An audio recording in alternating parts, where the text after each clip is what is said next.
Hello, fellow freelancers. So today I'm going to talk about 5 ways that you can show you have experience as a freelancer. A lot of people, when they're trying to be hired for certain jobs, this is one of the main things they talk about. How can I show that I have experience? Because this deals with the whole problem of the chicken and the egg, right? That you can't get a job unless you have experience, but how can you get experience unless you can get a job? And so this can very much be an issue, especially for people who might have had some experience but are not sure how to show it. And so let's get into this a bit more.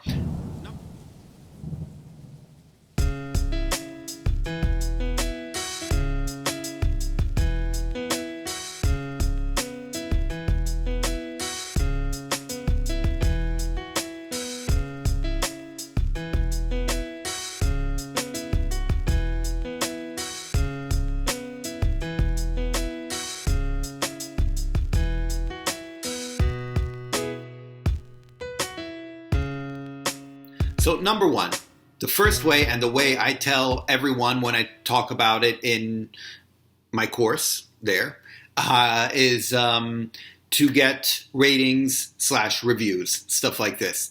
And so there are various ways of doing this, which again, I won't go into detail here, but if you can get a rating or review, this is one of the best ways. A lot of the websites for freelancers, like pros.com for translators, etc., they have a place where you can put all your ratings and reviews. Upwork has this. Pretty much all of these platforms, they have a way to get ratings and reviews. You can have them on LinkedIn as referrals and stuff like that.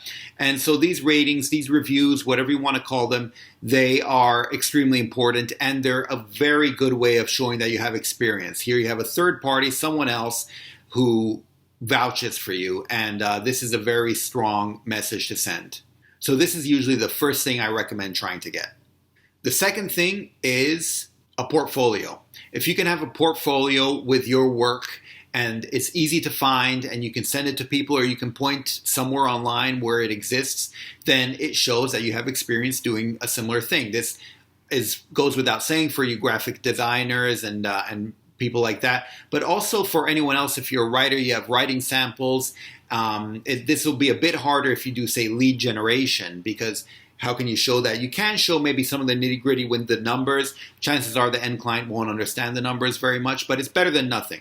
So if you can have a portfolio showing stuff that you've worked on, then that's good. By the way, the stuff in your portfolio doesn't need to be stuff you got paid for. As long as you did it yourself, then you can show it as your portfolio, because it's something you did. And so don't worry so much about only being able to show something that was from a legitimate client who already hired you. As long as it's something you worked on, then you can obviously show it in your portfolio. It's work that you did.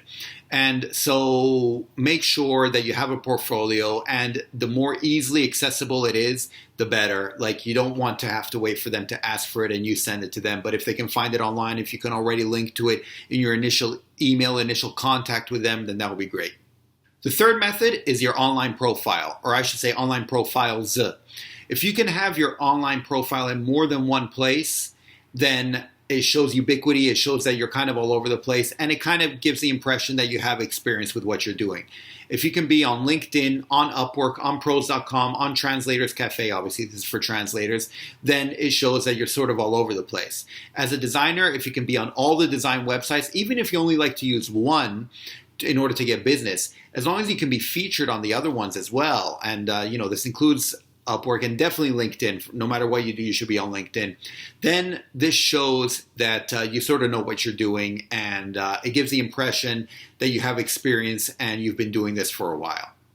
It's usually quite easy. All these online profiles, they don't need to be different. They can be, you can pretty much copy and paste all the same information. In fact, it's better because it shows conformity. It shows that it shows consistency, let's say. Number 4 is your email address. So your email address is important because it can sort of subconsciously show that you're professional. Now, by email address, I don't mean that you need your own .com. In fact, when you're starting out, I usually don't recommend it because it can cost a lot of money and it's not necessarily worth it. So this doesn't mean you need to have johnlikes-to-design-websites.com and john@johnlikes-to-design-websites.com, because that is too much effort, quite frankly, at the beginning, and it can cost you thousands of dollars, in fact, to make your own website. And so at the beginning, you don't want to do this unless you have to. Later on, you can think about it. But what you can do is do stuff like set up a new Gmail address, and you can have johnthedesigner@gmail.com or designerjohn@gmail.com or what have you. And this is free, and it doesn't take too much effort, but it shows that you have a business email, quote unquote. And so if you can do something like this, it shows a bit more professionalism, and it kind of makes the client that much more likely to trust you, rather than you just having a random Gmail address with your name or with a weird username or a Hotmail address or something like that. And so if you have something that's a bit more professional, it definitely helps. And number 5, last but definitely not least, is to have a list of past clients. Obviously, these need to be clients you actually worked with, and the more well-known or traceable, the better. So what do I mean by this? I mean that if you can put something like General Motors, or I don't know, if you can put Google as a past client, or Amazon, or what have you, so-and-so bank, so-and-so municipality, something like that, then this reinforces the fact that you've worked on stuff before, that you're trustworthy, and that people can work with you. Now, if you've only worked with small companies or individuals that people don't know, then if you can put something like either their picture, if they'll allow it, obviously, or their logo, and maybe with their website, then that would be very good. So say you have a small local company, a local sandwich shop, and you did the graphic design for their business. Well, they probably have a website or at least a Facebook page. So put the logo, and then put underneath, you can put the link to their URL or whatever it is. And that shows that it's traceable. And this way, and this functions similar to your portfolio. It doesn't have your actual work, but it shows that you worked with these companies. And so you want to make this accessible as possible. In fact, if you can swing it, maybe even in your email signature, you can put a couple examples of your past clients, or else at least have it easily reachable, so you have a URL that everyone can see, where they can see who your past clients are.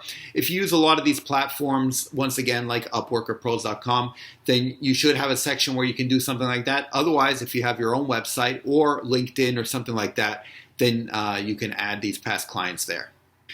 And that's pretty much it. These are the 5 main ways, at least that I usually use when I'm trying to hire someone to see how much experience they have. Now, I should mention, if you don't have any experience, it might be hard to get these. And so it's important to get experience. And once again, I walk through ways to do this in some of my other videos and obviously in my course. But there are various ways of doing this. I would recommend trying to get some experience, and then the important thing for the first couple jobs you get is to be able to leverage that experience to get future jobs. So try to get those ratings, try to get those resumes, try to add whatever you worked on to your portfolio, and try to use these in order to get future jobs, because these first jobs will be very important for that purpose, a lot more than the money you actually make from these jobs. And that's pretty much it. If you know of any other ways that are great for showing what experience you have and that you have experience, then feel free to let me know. I'd love to hear them. Otherwise, I hope you find this helpful, and I hope this helps you out in your freelancer career, and I will talk to you next time. Okay, thanks. Bye. Savedum.